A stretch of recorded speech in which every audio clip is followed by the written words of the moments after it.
तेथून पिशवी भरून हाडे आणायची होती ना, आपण खूप श्रीमंत झालो असतो. ब्राह्मण पती पत्नीला सोन्याचा लोभ निर्माण झाला. लगेच ब्राह्मण घरातील एक पोते घेऊन श्री स्वामी समर्थ महाराजांकडे गेला व तेथील हाडे पोत्यात घालू लागला.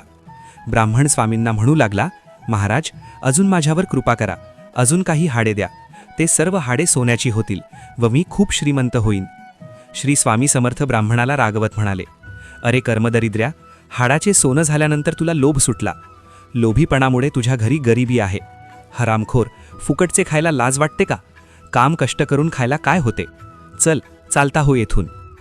या कथेतून आपणास संदेश मिळतो की माणसाला जेव्हा गरजेपेक्षा जास्त हव्यास वाटतो तेव्हा त्याच्याकडे जे आहे ते देखील तो गमावून बसतो.